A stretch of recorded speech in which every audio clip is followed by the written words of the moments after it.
What's up, everybody? Welcome to this week's episode of the Dense Pixels podcast. I'm your host, Brad, joined by my co-hosts, Micah. Hey. And Terrence.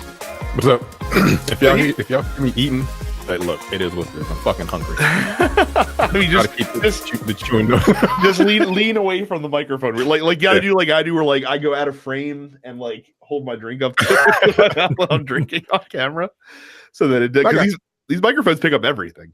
They're really good. They're pretty good mics. That's what your TNP Premium is buying you right now. Is this quality audio? You get to hear Terrence chewing chicken nuggets during the show. Look, yeah, fuck out eating, but you know, it's like a weird ASMR video. Just some people might like that. A whole new audience. I was prepared to come here to you guys today, you listeners, and tell you that we had a jam-packed show today because we're going to talk about Google Stadia later in the show, the biggest news to rock the gaming world last week. And then today, like last weekend, Sony's like, we're going to have a state of play presentation. It's going to basically be like a Nintendo Direct. And I'm like, oh shit, we're going to have to talk about that too. I can't imagine what megatons they're going to drop during this YouTube presentation. And it was 15 minutes. It was mostly VR focused. So we're still going to talk about it, but we're not going to spend a lot of time on it. Not as much as I certainly thought that we were going to. Nope. But that'll be later in the show. You guys have both been playing. I'm assuming Terrence with more success and Micah with far less success. Sekiro, Shadows Die Twice. He's never played a Dark Souls game, so he may very well. You say he might be a savant at Sekiro? Yeah, no. Not at all. Not at all. I don't know what the hell I was thinking. And this is just another stupid purchase by a stupid man. So at this point, I'm just walking around, not knowing where to go, and just grinding. And by grinding, I mean like killing 1 bars and just regular enemies until I can develop some skills and then maybe try some new stuff. Look, I don't have the patience. I don't have the patience anymore. And that game, you need a tremendous amount of patience and you need a cool head. And I just don't. I don't have it. I don't have it. I get frustrated very, very easily. Look, I got the little dictator over there who I have to be patient with. That's where all my patience is. That's where all of it is. I have no more patience left to give. This was a stupid idea. And I blame y'all. Y'all know that I got a fucking problem. Yeah, and I don't know why you didn't even know you purchased it until last week. You knew it was coming out. You knew it was one, you knew it was coming out, and 2, you know I'm a weeb. I'm into all that Asian shit. God damn that's it. Okay. God damn it. It's in all seriousness, it's I do like it, but I know I'm not finishing it. I like the ideas that it has. I was talking to Terrence. I told him, I like everything it's doing, except it just feels like the damage is just like, it feels like the balancing is off. You know what I mean? Like, but I guess that's realistic. Yeah, like that's the point of it. Like, I like the idea of, hey guys, like these are swords. Like you're not gonna get cut by this thing and then just kind of shake it off and then make a tremendous comeback when your meter's full. You know what I mean? Like you're gonna, like if you get stabbed with this thing, you're gonna die. So I like the idea of, this samurai fighting people with weapons, and it's all about like being aggressively defensive, if that makes any sense. And like the postures, like everything the game is doing is great. And it's not really like a game that I've ever played before. I love the mechanics. I'm just really bad at it. But I'm gonna hold on to it Well, I have to hold on to it. I'm gonna. You bought it through the play. Yeah, I'm gonna play it because when you do kill someone finally, it is satisfying. But at the same time, is this a game where you have like a shitload of ads that you have to slay through, or are your enemy encounters more spaced out? No. Have you ever played a Dark Souls game? I have played exactly 30 minutes of Dark Souls 2. That is my experience in the Dark Souls universe. I did kill the first boss without dying, though. I will say. So you got to the first boss in 30 minutes? Yeah. I was well. It might have been Dark Souls 1, and it might have also been a mini boss. I got to the first bonfire. Like, so it was the boss where it was like a fucking lion, basically, and you had to like get behind it and slash his tail and shit. I never played Dark Souls 2. Okay. Well, anyway, I beat that without dying. I got to the first bonfire, and I said, you know what? I'm going to quit while I'm ahead. Like, I beat it. Like, I accomplished my goal. I played one. Look, I can say that I've played Dark Souls and I've never seen a death screen. So that's my street cred, my claim to fame. All right. Here's the thing about Dark Souls games and the Soulsborne, whatever the fuck they call them. The designs, they are designed to punish you, but they also, when you beat a boss, you feel really good about it. The thing about these games is when you find a bonfire, or what do they call them? Like I don't remember what they call them in this game. Whatever, their version of a bonfire in this game. When you save or rest, everything resets in the game. So regardless of how many times you kill the enemies in a section, when you rest to get your health back, those enemies respawn in the exact same spots over and over again. So technically, you can grind that way. And if you're good enough, if you know you're good enough to beat a certain section, you can just grind like money and experience points to put into your different. Yeah, you can do that. Yep. And the other thing I'll say about this game is the only difference between a boss and a mini boss is a cutscene. I'm dead serious. Like the mini bosses are just as difficult as any fucking boss you'll fight in the game. It's fucking crazy. There's no stamina bar or anything like that. It's just you and your posture bar and one sword. You only get one weapon throughout the game, but you have this prosthetic arm that gets a bunch of different tools that you can find in the game. So that's it. That's all you have. You don't get any kind of special swords, anything like that. And it's all based on like parrying and like knowing the attack patterns of the enemies. Now, here's the funny part is like you learn the attack pattern of the enemies, but they never do the exact same thing twice. They'll switch that shit up on you in a heartbeat. Yeah. So you just have to know the actual moves and the tells of the moves that they're going to do.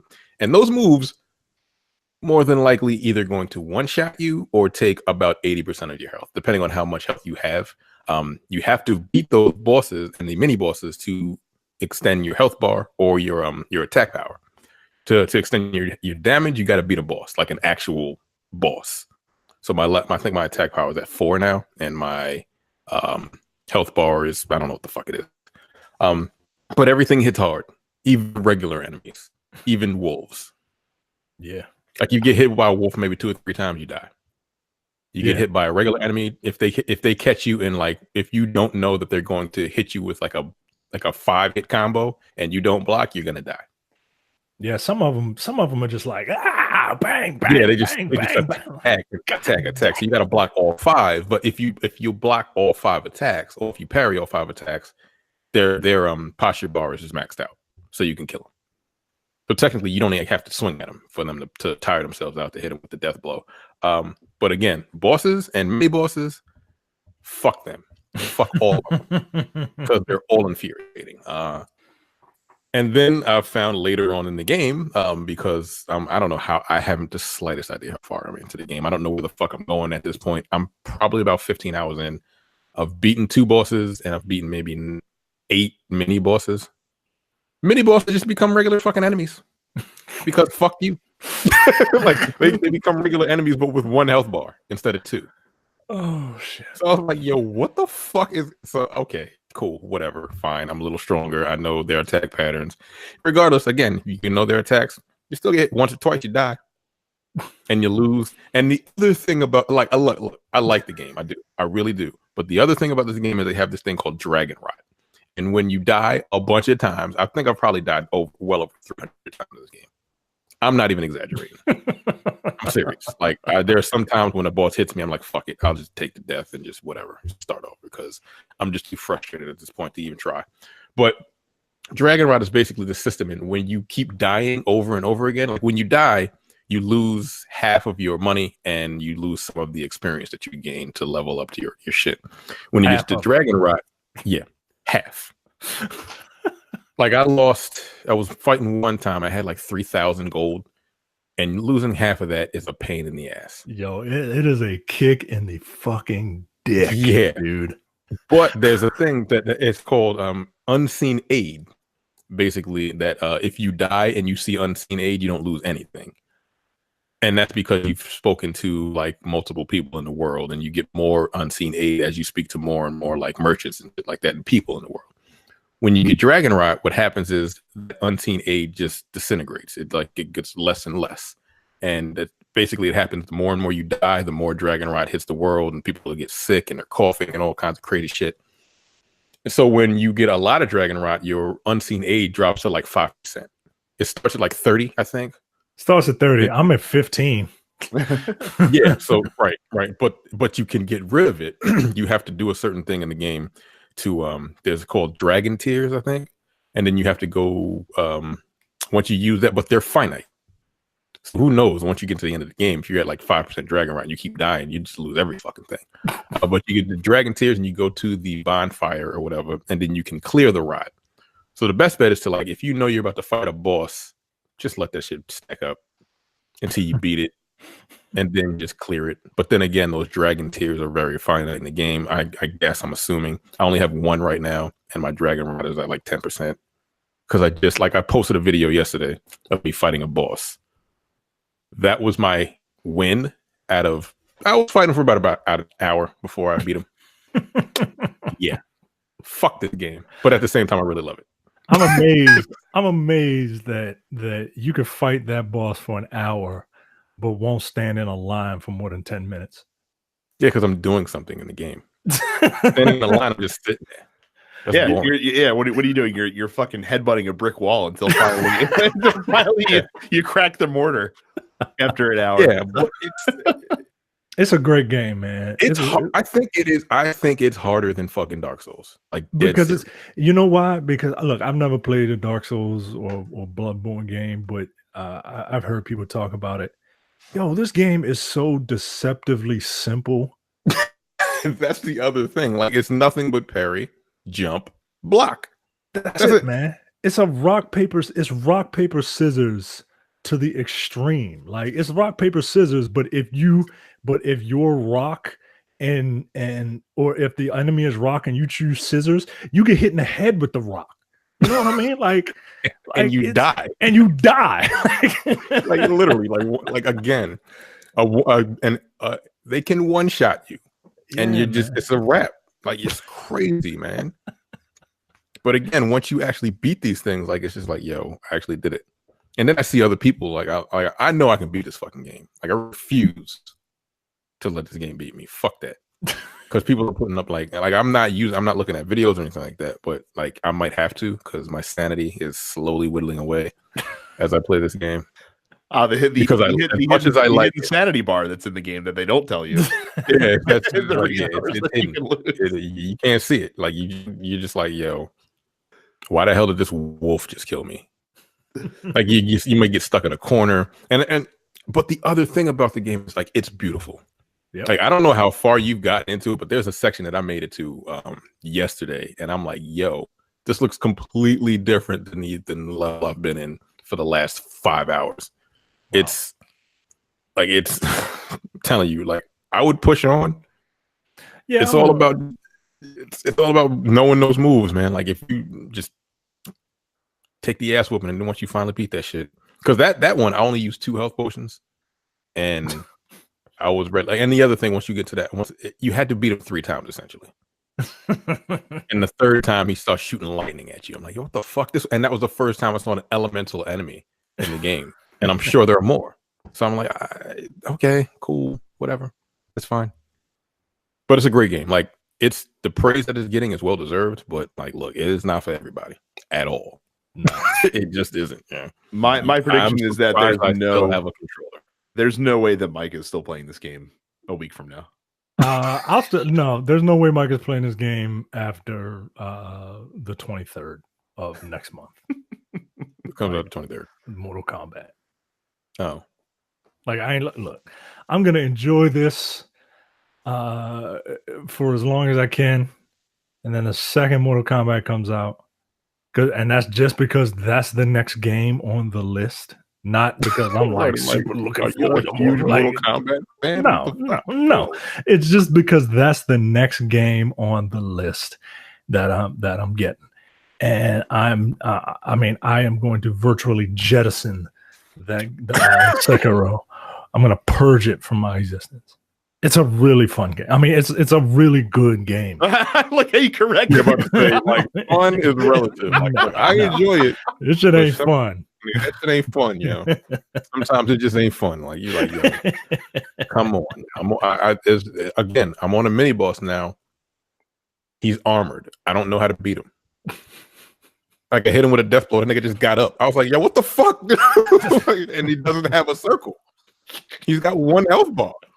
I'm like, okay, fine. You just throw this at me. Cool. I don't know what I'm doing at this point. Fuck you.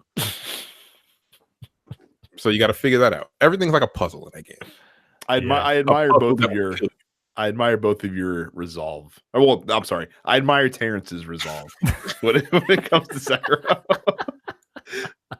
But I've been through this before, so it's nothing new. But this is just a whole nother level of fuck you for that software that From Software has designed. And did you get a chance to mess with Octane at all in Apex Legends? Oh, of course. Yeah. How's that? Octane is fun. He's fun. He's just fast. Like, take Bangalore's is the army chick. When she gets shot at, she starts taking off, like she gets super fast. He can do that at will. He has like a little stem thing that he just injects into his chest, and he just takes off 30% faster than everybody else. And he has like a jump pad that his ultimate is a jump pad, which I guess it can get you out of sticky situations. People can bounce grenades off of it and shit like that, which is kind of weird. I don't know. That's his ultimate though? Yeah, it's a jump pad. Okay. Yeah, it seems a little underwhelming, I gotta be honest. He's all about speed. He's all about like getting in and out of danger if he needs to. Like, sometimes, like, I've been him and I've played against him where like you take a shot at him and he just fucking takes off because he just stims himself, and he'll like run around a fucking house and you're like, yeah, where the fuck did this nigga go? And he'll show up behind you and take you out. Or he can just run away because he's as fast as Bangalore is only when she's getting shot at. He doesn't have to get shot at to get that speed, and he can keep doing it because it recharges in like 2 seconds. So he runs fast for maybe 10 seconds, and then like the thing recharges in 2 seconds. He can take off running again. The only problem with it is he sacrifices some health, maybe like 7% of his health, to get that speed boost, but he regenerates health as well. So at a slow pace, but like, if he's just sitting in one spot for like 2 minutes, he'll regenerate his entire health bar without needing a health kit. It's fun. He's fun to play. Like, and he's got a smaller hitbox than some of the other characters, so like it's kind of hard to hit. He's just a speedster. His story is he was trying to win a race, so he like blew his legs off to get to the finish line. So he's got prosthetic legs. Like he blew. I don't know. It's a weird story. So, but he's got prosthetic legs, which makes him faster. He's like a daredevil, but he's a fun character. Like he fits well. They still need to fix Gibraltar because he's still garbage. He just like they fixed his hitbox. I don't know how you fix a big fucking giant's hitbox to make him not be able to get hit less. But he needs an instant shield. That's it. His gun shield needs to be instantaneous to me, personally, and he needs to have a little bit more health than the rest of the characters. He's a tank. Yeah, why does he? He's got the same amount of health as everybody else. Like, give him 50 extra hit points. He's easier to hit than everyone else. But you gotta like kind of play him like a defensive person, like back off like a sniper. which defeats the purpose of a giant character in the game. I'm like, all right, whatever. It doesn't make fucking sense, but sure. But yeah, Octane, it's fun. So, all right, well, that's it. That's all I got. Well, this week, a couple highlight games coming out that are new. MLB 19, the show, releases for PlayStation 4. For some reason, they have decided to remaster Assassin's Creed 3, and that's coming out for Xbox One and PS4. That came with the gold edition version. of Odyssey. Now you can buy it if you didn't buy the gold edition of Odyssey. Wait, really? Yeah. Why you'd want to is anyone's guess, but I mean, there was a specific reason why I enjoyed that game, but it's supposed to have a couple different like gameplay tweaks, but for the most part, I think it's still going to be that shitty version of Assassin's Creed 3 that nobody really cared for. Finally, Switch owners, your long national nightmare has come to an end. Final Fantasy VII will be available in the Nintendo eShop this week, marking the 2,342nd platform that game has released on since it came out back in 1997. And Path of Exile, a Diablo-esque dungeon crawl that's been really popular on PC, is coming to PlayStation 4. It's been on Xbox. It's been on Xbox One for a while. Oh, there you go. So I guess it's finally meandering to PlayStation 4. I guess you could say. But see, now I might actually play it because it's available on a platform that I actually desire to play it on. Oh no? No, I mean, you like Diablo 3. Like, you really like Diablo 3, right? I do. This is not like Diablo 3. Oh no? What is it like? I mean, it is in so it's an isometric top-down dungeon crawler. But the systems in it are way different. They're a lot more, I wouldn't say complex, but they're a lot more nuanced than the Diablo 3. That actually, you may like it. And it's free to play. Oh, it's free to play. Oh, well, I'm definitely going to at least check it out. Yeah, I didn't pay for it. Yeah, I downloaded it. Well, I will look forward to that. Some quick hit news stories. Nintendo had a Nindies Nintendo Direct last week. Couple big highlights. Blaster Master 02 is available in the Nintendo Switch eShop. There is a Crypt of the Necrodancer rhythm game that is going to be Legend of Zelda theme that's coming out. I have no idea what that is. Carrie will have to zoom in the comments on this post in the Dense Pixels fan group, densepixels.com/fans, to explain to us why we should care about this. Nuclear Throne and Super Crate Box and a new Vlambeer game are coming to Nintendo Switch this year. Double Fine's next game is called Rad, and that is also coming to Switch. And finally, the biggest news, arguably from the Nindy Showcase, Microsoft gives us yet another reason not to own an Xbox One, because indie darling Cuphead is coming to the Nintendo Switch in April. You don't need to own an Xbox One. You just don't need to anymore. I guarantee you that Ori comes to the Nintendo Switch at some point with this new partnership that they're doing. So, yeah, just don't buy an Xbox. It's fine. Wait, did Ori 2 come out yet? No, Ori 2 has not come out yet. It's supposed to come out this summer, I think. You think it comes out on both at the same time? No. I think it'll definitely release first on Xbox One, and then eventually make its way over to Nintendo Switch. For sure. Like a paradigm. Oh, I didn't even put it in the docket. Apparently the digital only Xbox One is real and coming out in May.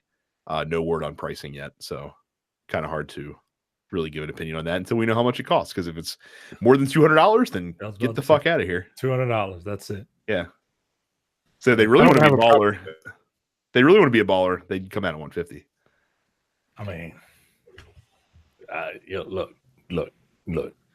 That's like saying, yeah, hey, Titanic, if you really want to show how badass you are, just make another hole in the ship as it's going down.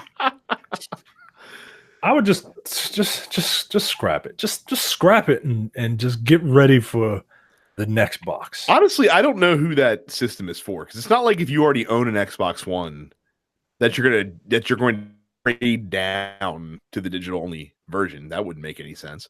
And if you haven't bought an Xbox One yet, when you've easily been able to get one for $200 relatively easily, why would this all of a sudden like be the push off the ledge that you need?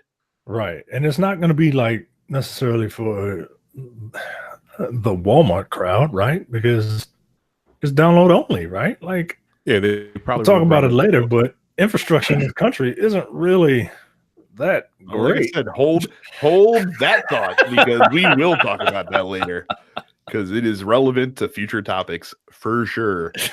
Speaking of the Switch, the Wall Street Journal is reporting that Nintendo is getting ready with 2 new Switch models.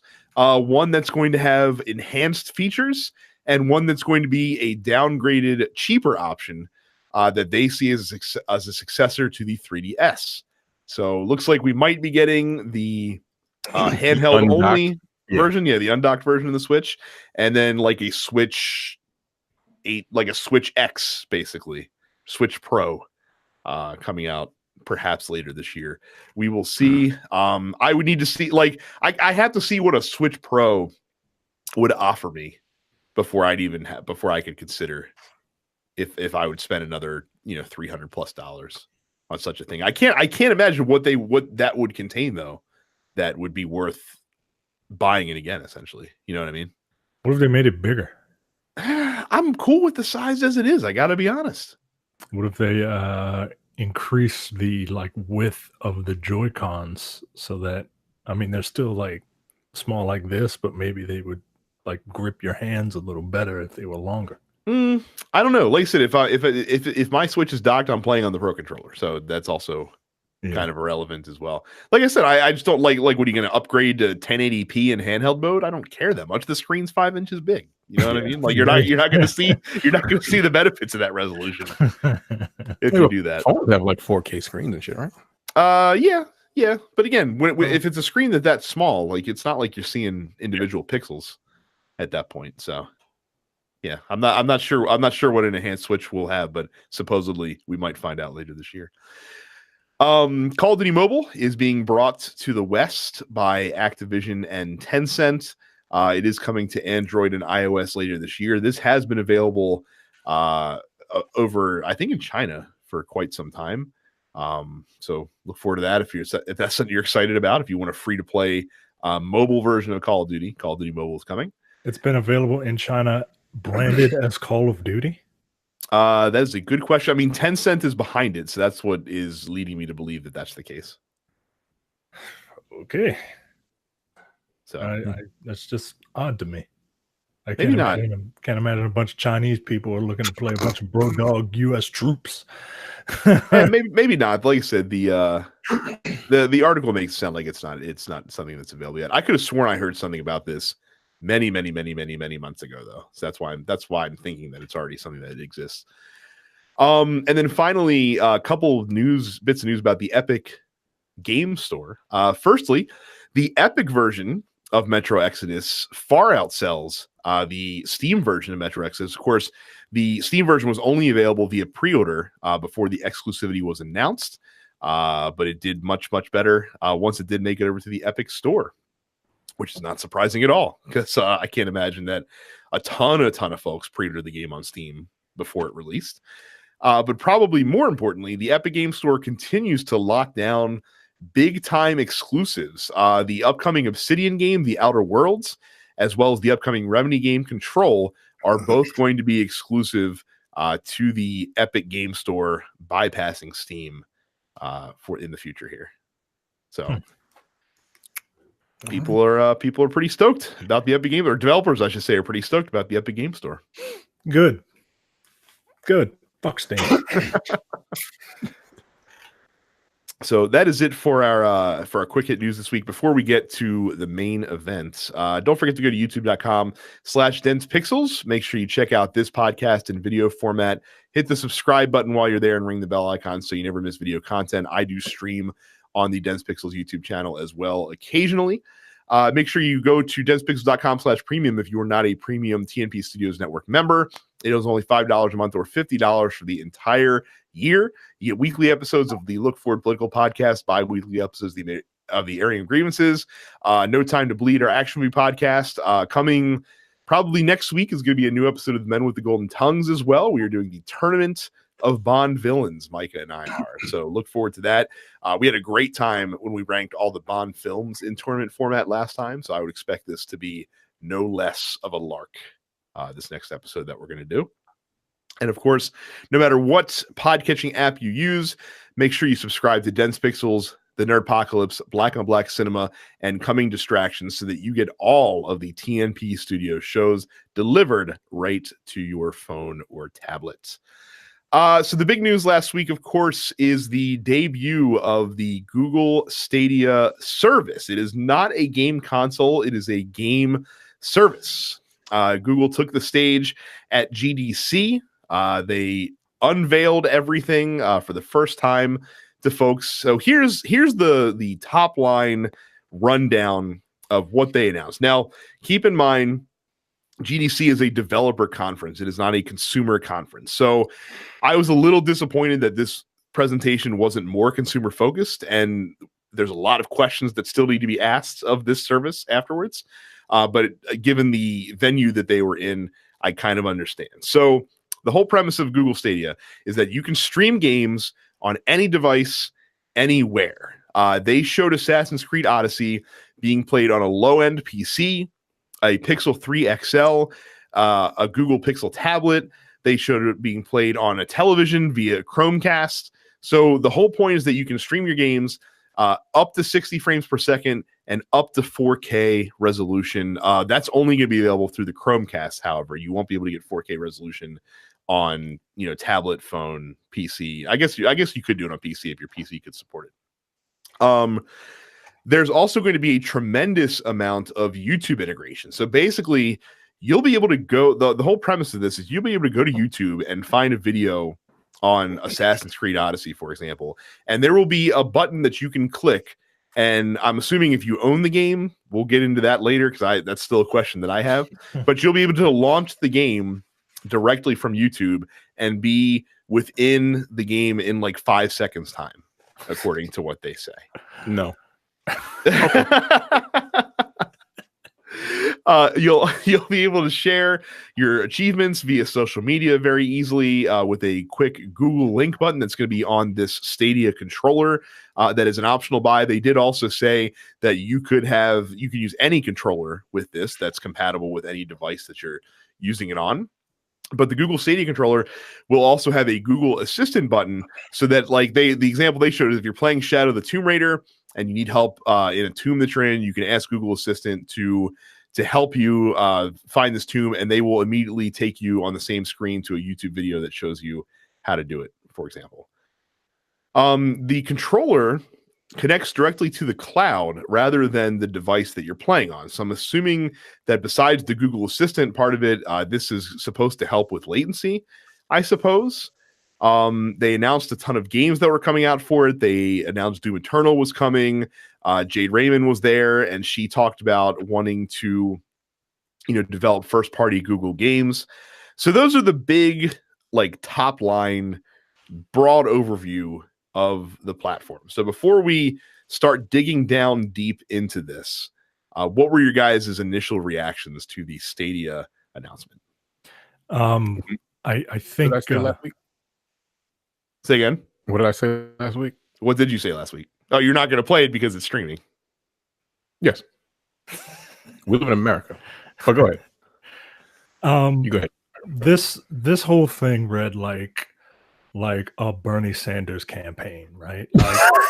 It's saying all the right things. It's saying, "Oh, we're gonna do this, and we got to get rid of the boxes, all of the boxes, no more of the boxes." We're gonna get the kilobytes and the megabytes are gonna stream right to your home through any device that you want to. The teraflops and the megaflops. All right, this is saying all the right things. I'm not buying it. As in, I'm very, very skeptical. Because like Terrence intimated, number one, we live in America. And there's a whole swath of the country that just doesn't have California internet. It doesn't have Where's Google Fiber? Kansas City or something like that? It doesn't have that internet. And it isn't like California has the best internet anywhere. Right. That's the thing. Like, I don't know who they're. I don't know. Like, so are they just like looking at the coasts? They're not though. Like the whole premise is that the whole premise that they're going with is they are taking down the barrier of entry to get into video games, is having to buy a console and having to have a TV to hook up to. Like now, theoretically, if you have a phone, you can play whatever AAA game comes out on this service. And how's that kind of what they're going with. On what service? Through your mobile connection, I assume. Well, I guess it would have to be Wi-Fi. I guess it would have to be Wi-Fi. Exactly. So, again, we live in America, right? Unless they're going to start providing Google Fiber throughout the entire country. No.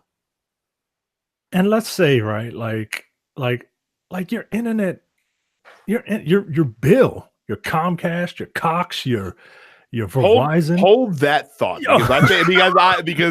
because when we start getting into the nitpick stuff, I want to talk about that because I think a few folks are being awful short-sighted that are really excited about this right now. Yeah, man. All right, look, my bottom line, I'm incredibly skeptical. I would love to see this thing in action in an uncontrolled environment. Yeah. I need to see this for myself. And it's got to be like and the demonstration has to be like something that's like not necessarily graphically intensive, but I need to be able to see this thing. I see they covered themselves by saying up to 4K and up to 60 frames per second. Yeah. I'm gonna need to see that. You know what I want? How I want them to actually demonstrate this. I want them to go to Andy's house and do it on his shit. Yeah. How about that? That? Because look, his internet and see how good it is. I'm gonna pull back the curtain. Andy lives in the middle. He lives in bumfuck nowhere, Nevada. And they record that show on a Sunday, and there's a reason why it doesn't get posted until Tuesday or Wednesday, because it takes a day to upload his half of the show. There, I said it.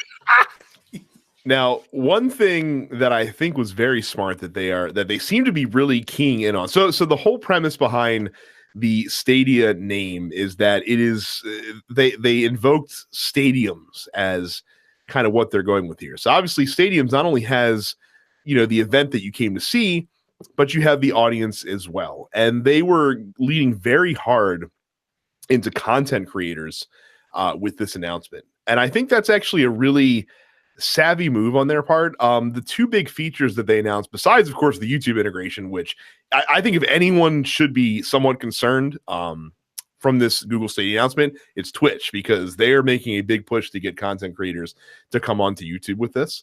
But they haven't most like how-tos and that are already on. They don't do that on Twitch. No, but most folks live stream, like a lot of the biggest live streamers are on Twitch.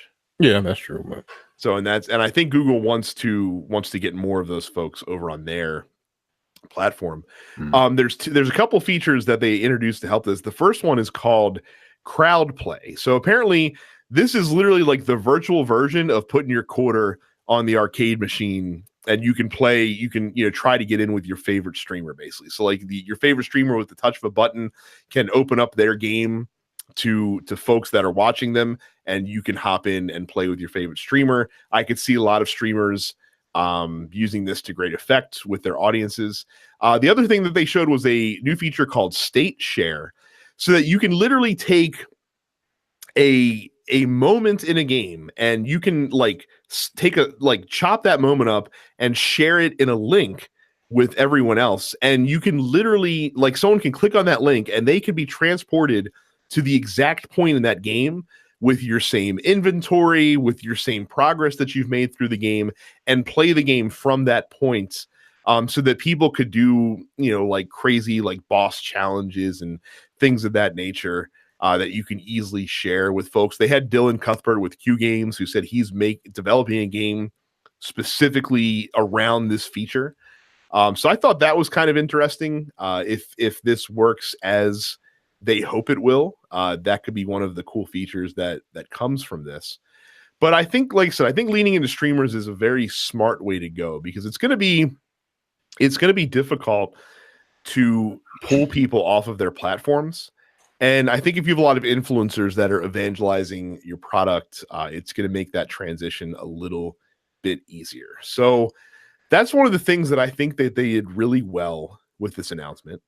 There's a lot of stuff that they didn't do very well with this announcement. The first question is, how the fuck do you get games on this service? There is nothing to suggest that we have any idea how games are even consumed on this platform, which is kind of not even a platform. Like, do you purchase the games individually? Is there going to be a subscription service that comes along for this?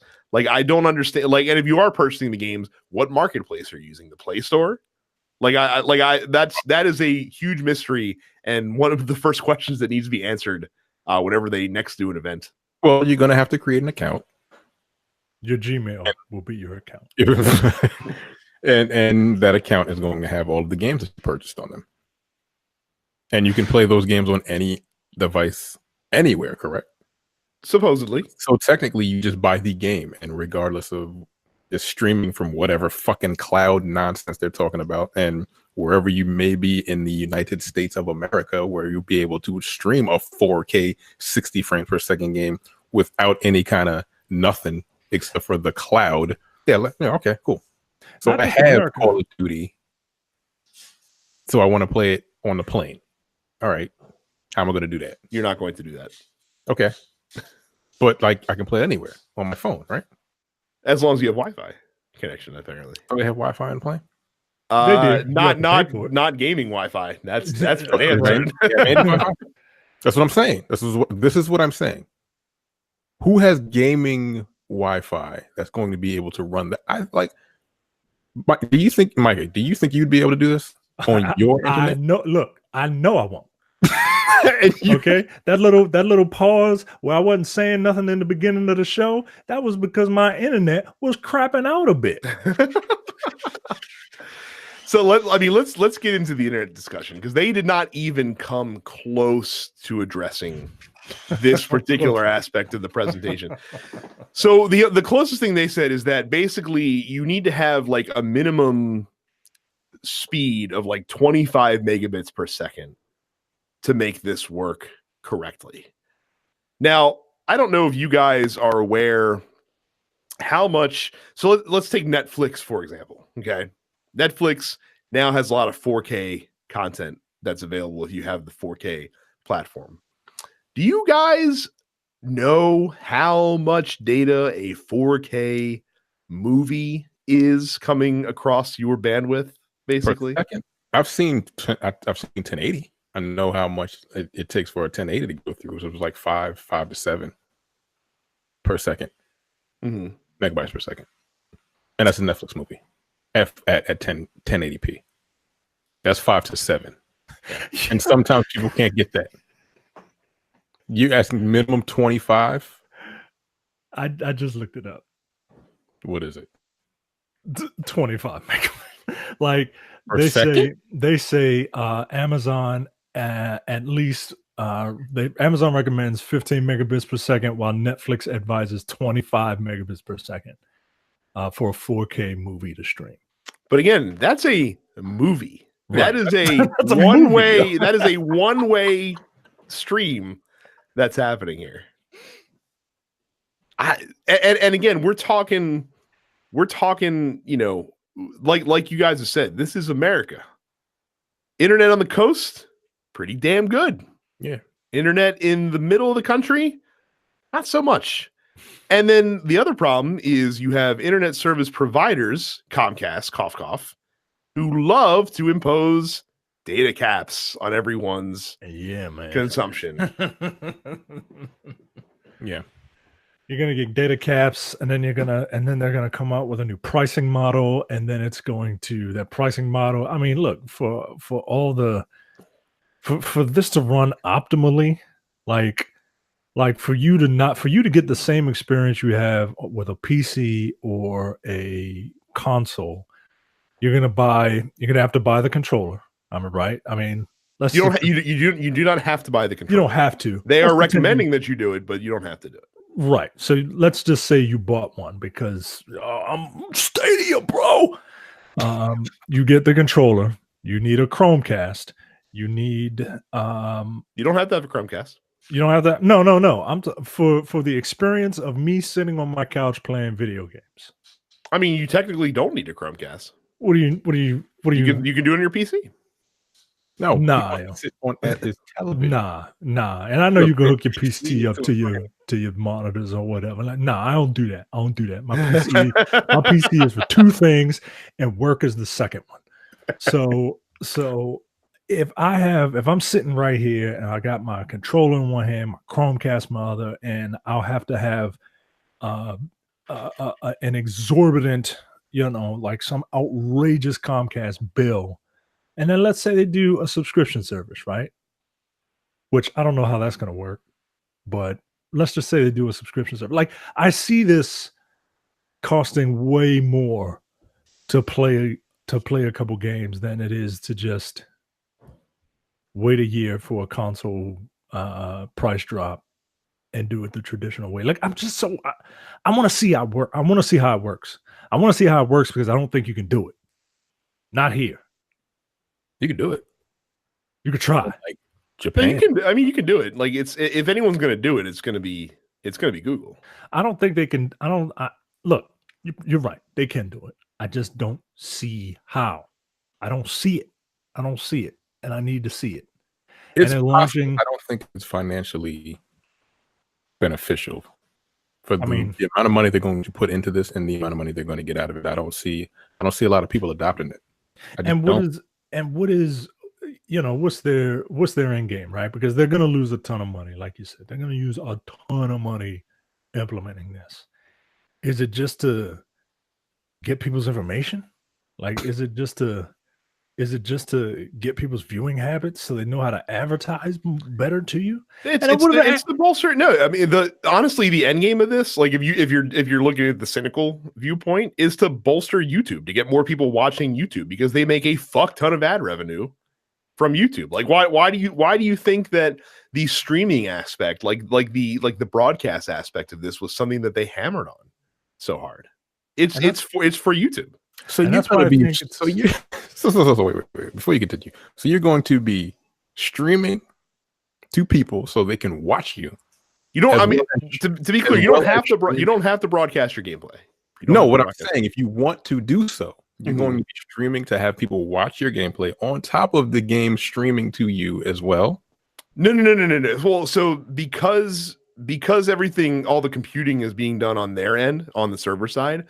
It's not like you're working harder to stream it to YouTube. Like, that's being handled on their back end. You're just getting the game streaming on your end.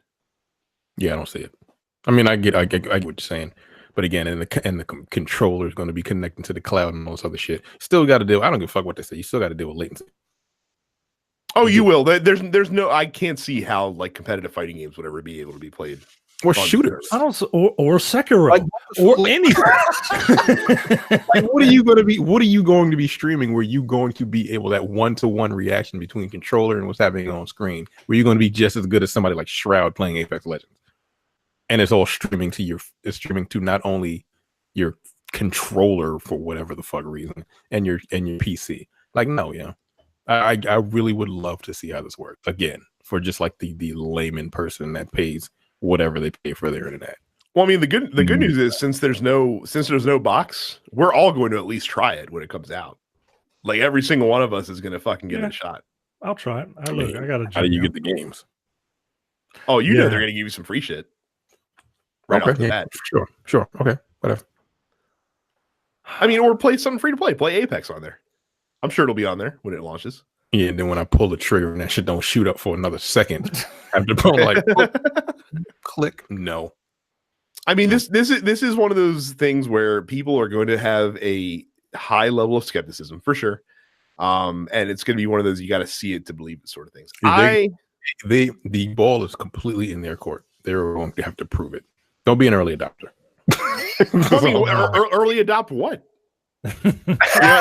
Like you're just using a service that exists. Yeah, I guess probably so.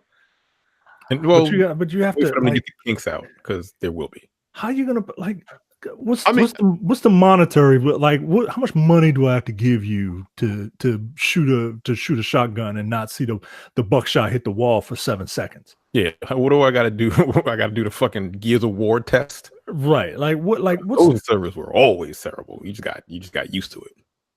I'm very curious as to the monetization about this. Like because they want to make money, right? Yes and no. Yes, like Google's one of those. Google happens to be one of those companies that doesn't have to give a fuck about money. Yeah, they really don't. That's why they're doing this. Yeah, they really don't. Like I said, they make all their money through fucking ad revenue and search results. Like that's really all they had. Like that's enough money for them. Like trust me. Like yes, they're going to spend a lot of money on this, but a lot of money for them is not the same as a lot of money for almost every other company on the face of the planet. Yeah. So maybe $13 billion is just not. Google will be spending $13 billion in infrastructure and capital expenditure, according to this article, which quotes Phil Harrison. So this is a very significant investment for the company, but like it isn't though. No, it's really not. Because it's really not. So like I said, I don't even want to say I'm excited for it. I'm interested to see how it works, because if this does work, like if it does work how they say it's going to work, and look, we have people in the fan group who were part of that trial when they were doing Odyssey last year through the Chrome browser to test it out, and they said it worked great. And obviously that's a small contained thing. It's not a widespread release, but look, if this works as well as they think it's going to work, it is going to shift how we consume games. It is. I mean, it's like having console quality without requiring a console, or having, high-end PC quality without having to shell out $2,000 on a high-end PC is going to be significant. It just is. But it's got to work. It's got to work as good as they say it's going to work, or it's going to be panned. And that's and the thing that makes me nervous, and I have this written down here. Google has developed a lot of services that they've put a lot of money behind and had a lot of excitement about, that they'll also drop on a whim if it's not working out correctly. So when Terrence says don't be an early adopter, what I'm going to tell you is don't push all your chips in the middle of the table right off the bat with this, because it is Google. And I would before you really start heavily investing in this service, and again, we still have so many questions about what this is going to be, I would wait and see to make sure that this is something that is going to be sticking around for the long haul. Remember Google Glass? Thank you. Look. I don't know if you can see it. Google Glass. Google Glass, Google Plus, Waze, Inbox. That's just off the top of my head. The map shit. Yeah, I use Waze. They integrated it into Google Maps, but they stopped making it a separate thing. Oh, Google Allo, their messaging app that they just shut down recently. I don't even know what that is. Yeah, Google Hangouts, another messaging app that they just shut down recently. That was very popular as well. So yeah, so watch out before you go whole hog into this. The other thing that I wanted to talk about as far as Stadia goes is how the rest of the industry reacted to this. And so far, we only have one really public-facing reaction, and that is from our friend Phil Spencer over at Microsoft. So apparently an internal memo was leaked, and I'm going to use air quotes when I say leaked, that he basically said that he feels, quote, validated by the Google Stadia announcement and promises a huge show at E3. I will read, quoting from Phil Spencer, today we saw a big tech competitor enter the gaming market and frame the necessary ingredients for success as content, community, and cloud. There were no big surprises in their announcement, but I want to get back to us. There has been really good work to get us to the position where we are poised to compete for 2 billion gamers across the planet. Google went big today, and we have a couple of months until E3 when we will go big, end quotes. So the question that I want to ask you guys is, do you think that a lot of these revolutionary features might be already in development for Microsoft and Sony on their next platforms that they have coming soon? Microsoft has been talking about the cloud gaming and all that other bullshit for like the last 5 years, correct? Yes. So they might, like, I could see them having this type of infrastructure put into their new system, but at the end of the day, it's still something you can download a game on. It will be not unless it won't be. I could see Microsoft doing that at this point because fuck money. They don't care anymore. But yeah, I'm pretty sure they have something in the wings. PlayStation, no. Like they have PlayStation Now, and that shit barely works. Terrence, I think you're forgetting a acquisition by Sony a couple of years ago of a little company called Gaikai to set them up for this new live streaming future that we have ahead of us. I forgot about that. So did they. I'm pretty sure. Is that what they use for I think it is. Yeah, I think that's the platform. Yeah, it's not good. For PlayStation Now, so it's not good. Like, I mean, it's fine. It all depends on the game that you want to play. Like if you're willing to suffer through like latency, fine. Again, we live in America. Like I don't think like I don't think infrastructure is really good. Their internet is great, but they're like super, like, aren't they like super restrictive as far as like, or that China? I don't know, whatever. That's definitely China. China's the one that's super restrictive. Yeah, they're crazy. But I think Japan has some kind of weird thing going on with their internet as well. But it's very good. I think that Phil Spencer wouldn't allow that communication to have come out if he wasn't very confident about what their presentation is going to be at E3 this year. I await Microsoft's E3 with a tentative optimism, let's say, because again, I feel like that they've been making a lot of the right moves over the past year plus. On the Xbox, because they have what is it called? The Xbox Games Pass. Yeah, they're laying the groundwork. They're laying the groundwork to lift themselves back up with this next console generation.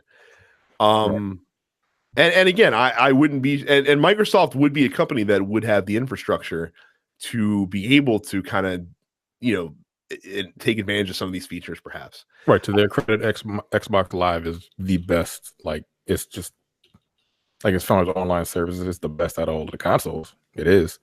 I think the problem that Microsoft's gonna have is they're far too they're far too invested in their own shit. Like, it's still a pain in the ass to stream on Twitch on an Xbox One, but if you want to use Mixer, then it's super easy. But like, no one's on fucking Mixer. Like, people are on YouTube and people are on Twitch. Right. So I feel like you have to embrace that. And I feel like you have to make it easy for your people to go to the services that they want to go to, but they are not going to want to do that. And I think that might be one of the things that holds them up in moving forward in this space. Ain't that some Trumpian type shit, right? Microsoft first. We're not going to import all these other ideas from outside sources. And like, no, even if they're better, no. We're going to make our own, and they'll be terrible. We'll see. We'll see. I just remember that Microsoft was really proud of themselves for television integration in their video game console. That's true. That's a good point. They have been misguided in the past with their direction. But Phil Spencer wasn't at captaining the ship at that point. So yeah. So I mean, look. Well, this generation has not really done it for me in terms of Microsoft and their offerings.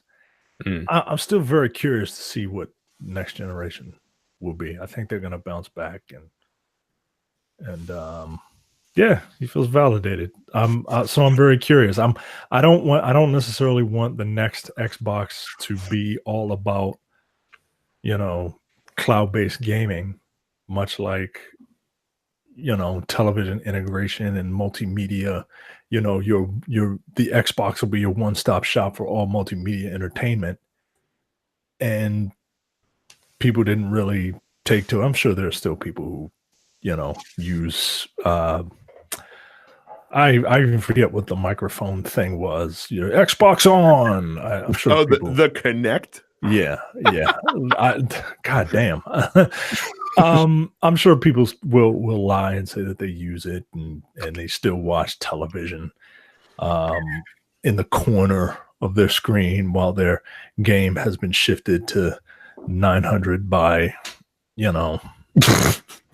740 or whatever weird ass ratio there is. But that's my fear, is that the whole, I've heard this before, and I'm curious. That's all.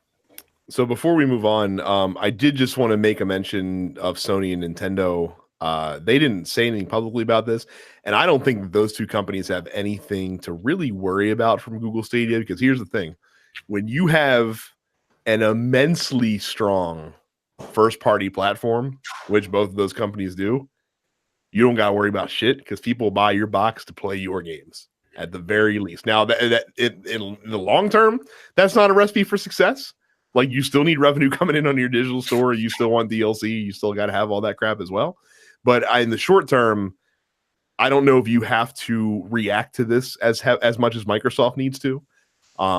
Because I think you're going to be all right with your stable of games that people really want to play, that they really have to have your console to play them on. Yeah. So, speaking of Sony, they ran their first State of Play presentation on YouTube today. This is essentially a Nintendo Direct, for a lack of a better term. I guess this is how they're going to be messaging us throughout the years, since they're not going to be at E3 this year.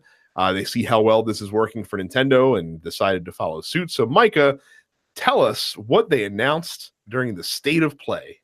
They started off with a trailer that they made sure to say is not actual gameplay.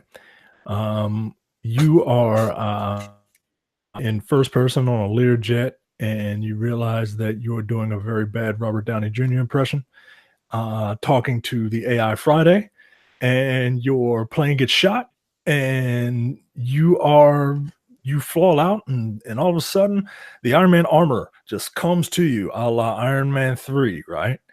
And this is for the new Iron Man VR game that's coming out. I'm sorry. Terrence, I think you might want to pick your eyeballs up off the floor, because they rolled right out of your head. What you're saying is it's going to be a first-person Iron Man game. It looks like a first-person Iron Man game. Oh, no. Hang on. It's a first-person Iron Man experience. Let's not go as far to call this a game, because I am not confident that it's going to be much more than just a shooting gallery with repulsor beams flying out of your head. It's an Iron Man game where you don't see your suit because you're in it. Yeah. Like that defeats the purpose. It kind of does. Like, if you wanted to make an Iron Man game, you should have called BioWare and told them, "Hey, we see you got a game coming out. Maybe you can just put an Iron Man skin on it and call it a day." How's that working out for you? Before you continue, Brad, how's that working out for you? I admit I have not been playing it a lot lately. Part of that, part of that is because Destiny's been really good and engaging. Well, the other part of it too is because they are. It's not that good. No. Game is good.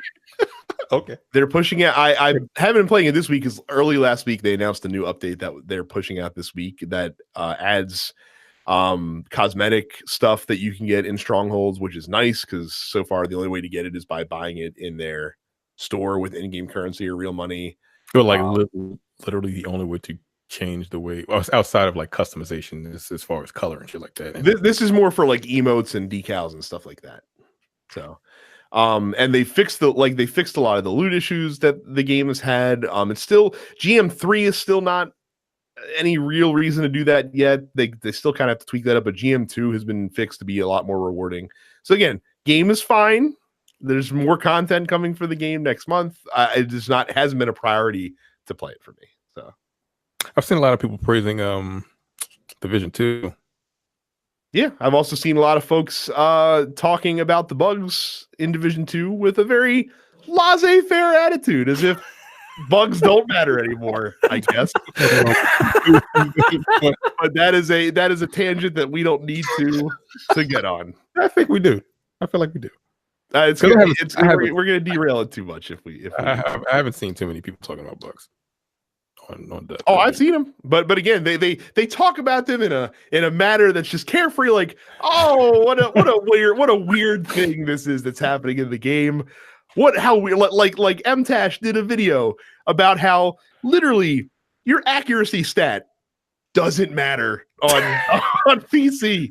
I did see something where what the hell was it? It was like your damage stat doesn't, like you can create different builds for the specific types of things. Like you can have like a specialty build or like a damage build. Like your damage build, like the damage never changes. Like the specialty damage doesn't like increase or decrease based upon throwing out combat drones for when the game launched was literally crashing the game every single time that you threw it out there. Well, there sure are a lot of mosquitoes out here. Yeah. It's just to be expected on a nice sunny day. To be expected. But look, there's lots of when the game's over and you get to the end game, you get to level 30 and the new faction comes in. Well, you can go play the same missions that you played during the story, but they're harder and they're different because there's different enemies in them. So much end game content. So that you can get to these strongholds. Getting loot. Huh? So much loot though. I mean, so much loot that once you get to the top tier, you're just dismantling it all, just like in any other looter shooter. Yep, so much loot that it's a burden. Right, but it sure is being rained on you because when you get rained on with blues in Diablo, apparently that's more desirable than just getting a little bit of actual stuff that you might want to use. But yeah, Division's a perfect game. Bugs don't matter anymore, and I'm glad that we were able to live through that national nightmare of when bugs really mattered, just so that Division 2 could come out and be the darling of everybody. But I digress. That is hilarious. So. Like I said, no ill will towards Division 2, by the way. It is not their fault. No, it's not towards the game, it's towards the reaction. I mean, technically it is their fault. Like, it's their game, it's their bugs.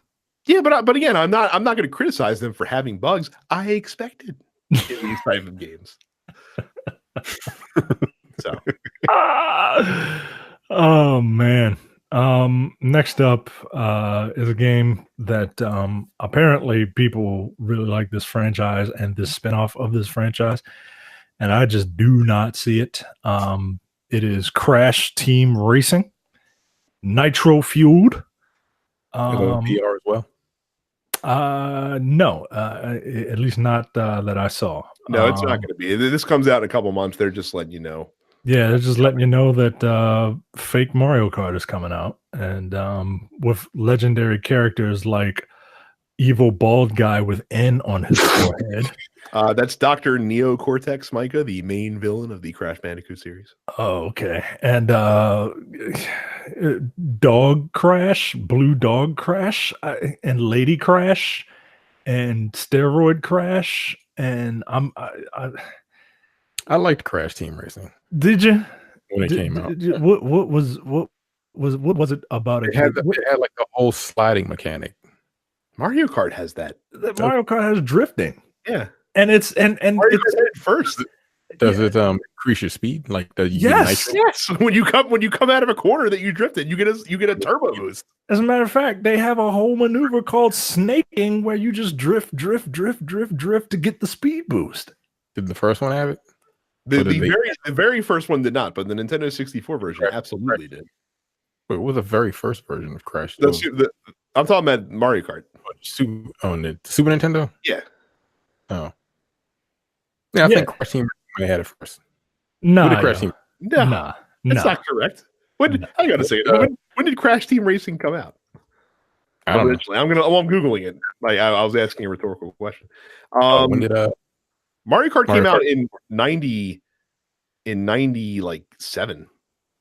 Crash Team Racing came out in 1999. Oh well, whatever. Yeah, they definitely ripped that off for Mario Kart, just like everything else in this game. Basically, got ripped off from Mario Kart, which is fine. There's nothing wrong with that, but let's just recognize where we came from. Yeah, and no, let's not buy this game. like Crash is not. I'm sorry, yo. I'm sorry. And look, it's not just because I don't like I'm not into Crash, therefore it is irrelevant. No, fuck this game. Fuck it. Fuck this game. If Sony came out with a fighting game called Pavement Pounder, I'd be like, no, fuck this game because it's Street Fighter. Like, get the fuck out of here, man. Like, nah, yo, nah. Next up, No Man's Sky Beyond. I guess this is a new trailer. Well, it's a new trailer because they're adding VR compatibility to No Man's Sky this summer. Wow. I'm still not gonna get it, but you don't even have a PlayStation VR, so what do you care? No, I mean No Man's Sky, period. Oh, of course not. Yeah. No, not at all. But it sure does look like there's more to do.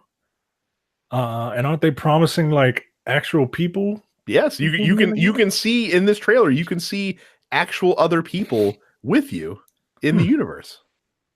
All right. Well, real multiplayer. That is something. As Terrence is wont to say on occasion, you like it, I love it. Next up, Ready Set Heroes. It is a competitive dungeon crawler. So the hook with this game, Terrence, is that you and I think a co-op partner, which is optional, are in this dungeon, and you are racing another team to get to the end of the dungeon. And while you are, killing things, and anything that you grab that can power you up, you will want to take, because when you get to the end of the dungeon, it's kind of like Double Dragon. Hey, thank you for rescuing me. Now you two fight each other to see who gets this, right? So at the end, the two of you, the two teams will face off, and they will use the equipment that they gathered during the dungeon crawling. Does it sound like something that is interesting to you? It does sound interesting. Is it free to play? no indication if that's the case or not. It seems like fun. That sounds pretty interesting though. Yeah, it seems like fun. I like the hook. Next up, another VR game coming out on May 28th. It's called Blood and Truth. It stars Colin Salmon, the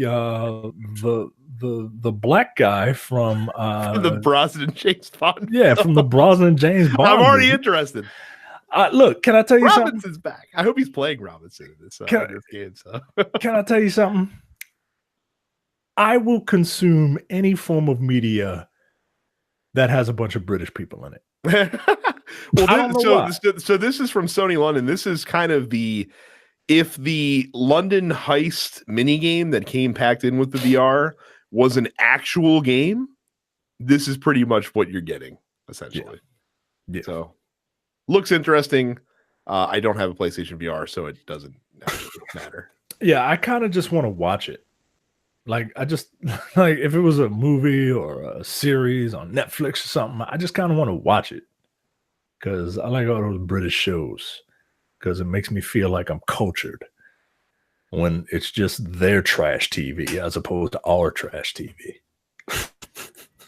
But look, if I had a VR game, this would probably be the only game I would get. And I'm not buying VR for it. They had a bunch of VR montages next because We just didn't get enough VR. I mean, they didn't buy enough airtime on YouTube, I guess, to show full trailers for these games, I suppose. Next up is a game that I'm kind of interested in. Devolver Digital.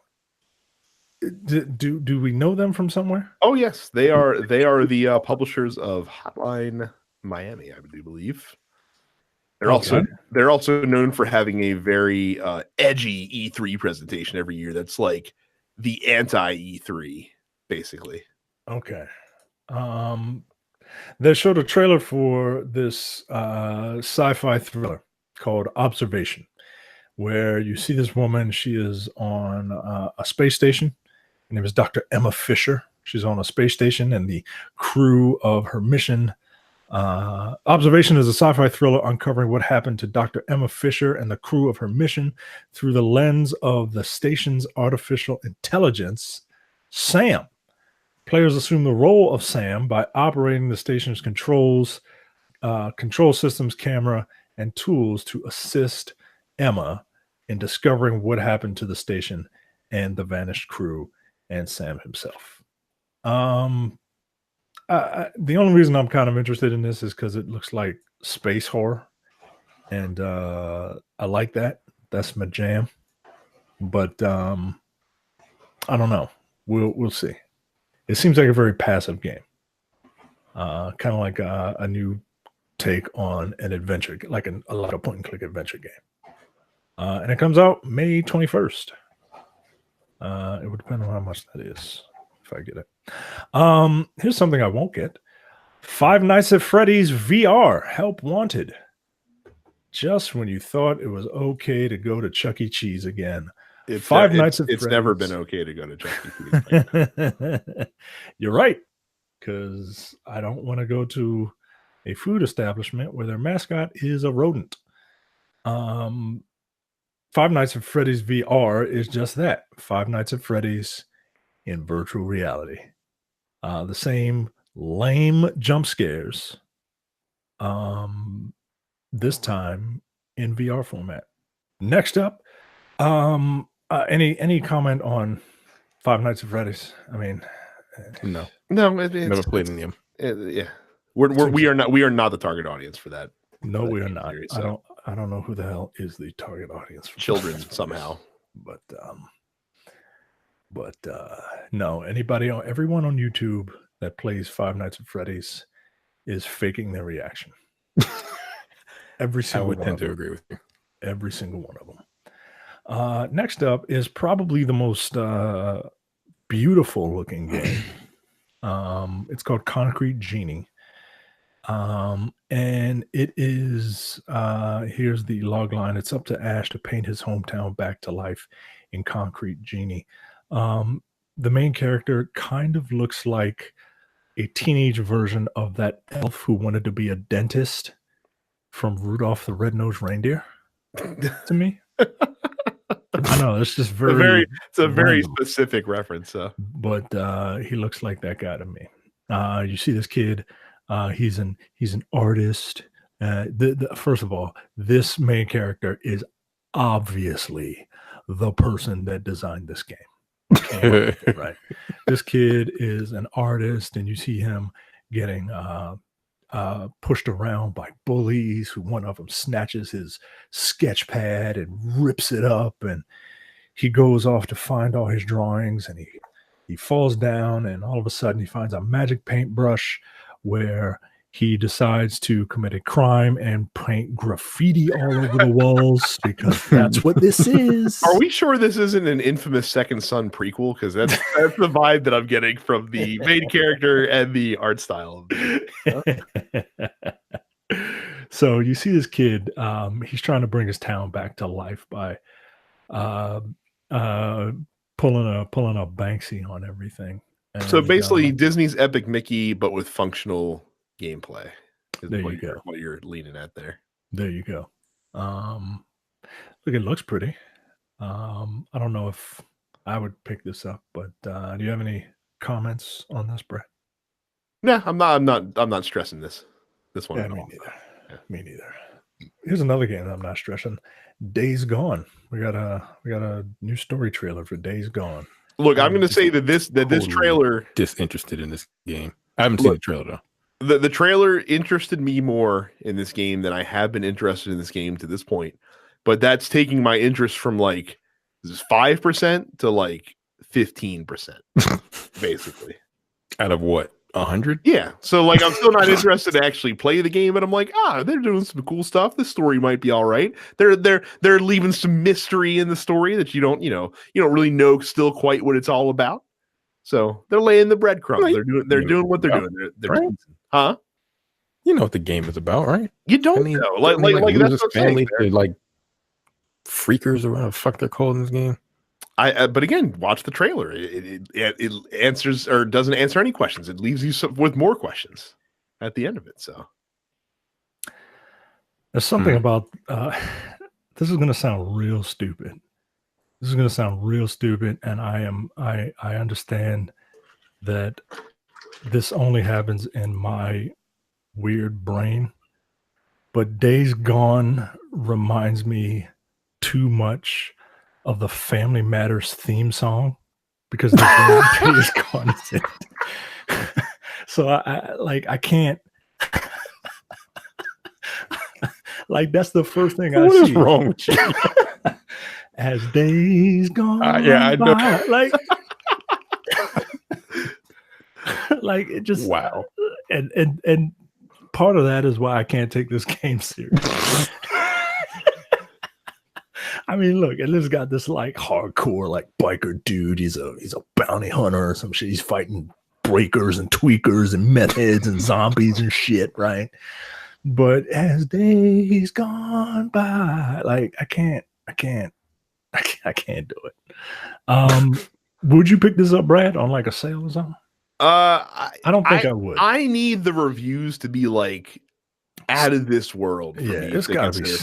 Well, because here the thing that holds me back is the theme of the story does nothing for me. Like I am not and these aren't zombies, but they're kind of zombies. So I am not a zombie guy by any stretch of the imagination. I'm not a biker guy by any stretch of the imagination. Right. I'm not a survival guy by any stretch of the imagination. And when I hear a gameplay mechanic that says you need to make sure that your motorcycle is maintained and has gas, that's terrifying to me. Yeah. As how that's going to be implemented. So yeah, I would have to catch this on like a $20 sale, man. Like I just this just does nothing for me. And I feel like this might be like the Mad Max game that came out a couple years ago. That's the vibe it's giving me with like a more cinematic story. I hear I like that game. Like I did like that game a lot, but like a lot of folks that have played it at preview events compare it to Horizon. I just don't see that yet. Horizon. Yeah. So okay. We'll see. Yeah, we'll see. Right. That game comes out that game comes out about a month. Yeah, like next 26. month. Yeah, it comes out the same day as the game that you should buy is coming out. And that's Mortal Kombat 11. They showed a new trailer. Terrence mentioned this before we began. I will bring it up again. I'm really digging the fact that they are just leaning into the ridiculousness. Yeah, the ridiculousness. And like all these trailers have like hip hop songs, and like Mortal Kombat is nothing more than a parody of all those like 90s martial arts, 70s to 90s martial arts like movies. That's why there are like 8 ninjas in it, because it's an American's view of what like Asian cinema was, like Asian chopsaki cinema, and it is a very 90s property, and this trailer just is fucking, it embraces that, man. Like it with the hip hop, with the references. Like I've never been more interested in the story of a game that surrounds a fighting tournament than I am with Mortal Kombat. Like if all of your problems can be solved with a fighting tournament, you don't really have major problems. Like, you just don't. You don't. Like those are wrestling problems. You know what I mean? Like those aren't, this end of the world shit, can be solved by punching an old man in the balls. Like, come on, yo. But this trailer really just takes it and is like, we know exactly what we are. We know exactly what we're trying to do. We're not trying to take ourselves too seriously. It starts off with a movie star with a martial artist turned movie actor turned resistance fighter punching an Australian cyborg in the balls. Like, we know what we're doing here. And yeah, they know how to cut a trailer, man. Like, I'm super hyped for this. Like, and I'm super hyped just to play the story and just to watch it. You know what I mean? It looks beautiful. There's the hook of, the younger versions of the combatants fighting the future versions of them is really cool. Jax is in it, and he looks way different than any other version of Jax I've ever seen. He looks like Black Lightning. Yeah. Like, I was like, is that Skeeter or Scooter? What the fuck his name was from? Like, that threw me off a little bit. Like, Jax looks like before Jax looked like, in Mortal Kombat 2, Jax looked like your dad. You know what I mean? And then in subsequent versions of Mortal Kombat, Jax kind of looked like a white guy that was tan, and then he looked like a real old man, just like I'm getting way too old for this shit. And now he looks like he should be a wide receiver. You know what I mean? But I'm excited to play this game. And this trailer, man, they cut trailers, bro. Like, this is awesome. Like the two different versions of Johnny Cage, the older one with the salt and pepper hair, trying to be reasonable, having to interact with the douchebag Johnny Cage from the 90s. Like, it's fucking great, man. They debuted Jackie last week. She looks way better than she was in MKX. Jackie took some MMA classes or something, man, because they debuted Jackie, they debuted Kotal Khan this past weekend at C2E2. They showed off Noob Saibot, and they announced that Kaori Tagawa or something, basically Shang Tsung from the film, is going to be Shang Tsung in this game. Like, they know what they're doing, yo. They know exactly what they're doing. And I think Malcolm said this, and I'll echo his sentiments. Aside from the casting of Ronda Rousey as Sonya, this game is shaping up to be like a Mortal Kombat fan's wet dream. This will be fighting game of the year. Yeah, against what competition? I don't know. I don't know what competition, but it's gonna win. It's gonna win by default. Like, congratulations, you showed up. Huh? I'm sure some other like anime fighting game will come out. Yeah. Jump Force already came out. DOA 6 doesn't have the mainstream appeal. Oh yeah, DOA came out. So there's your competition. I hadn't seen the Noob Saibot trailer. I'm looking at it now. This looks because he was my main in 9. He wasn't that great. Get ready to main him again. Because I'm looking at it now. He looks kind of dope. Yo, look at you want to get hype. Everybody's favorite video game hype man, Maximilian Christensen, did a breakdown of that trailer. You want to get hype, just watch that dude and you will get hype. Like, because he's like, oh my god, that looks like this, and this is like, he slows the shit down. He goes frame by frame, and he's like, oh my god, Noob Saibot has a 13 frame low that trips you up. And I'm like, Jesus Christ. Okay. Yo, he like, I'm looking at it now. He's probably going to be my main because it looks fucking dope. Noob. Jesus Christ. And then his fatality is amazing. I don't know if you've seen Noob's Saibot's fatality, Brad, but Noob Saibot has like an other, a shadow that and he does double team moves. Well, his fatality is he punches you, he stabs you with his hand in the stomach. He brings his shadow essence into your body, and then the shadow comes out of your body through your mouth and just pulls you apart. It's amazing. That's very disgusting. It is. What is it? And something that you'll watch 3 times before you just light punch them to end the match, basically. Right. Yeah, because that's usually how it works. Yep. So that is so that was the state of play. Overall, I was a little disappointed, and I don't know what I was expecting, but I think I was expecting a little more. But I mean, it's not like they did a good job of laying out expectations for it. Not that they hyped it either. Like, they literally announced this on Friday and then it happened on Monday. So it's not like they were like hyping it from the rooftops, but they could have done some expectation setting, and I think people would have been a little more receptive. As of right now, the video they posted on YouTube has only 38% upvote on YouTube.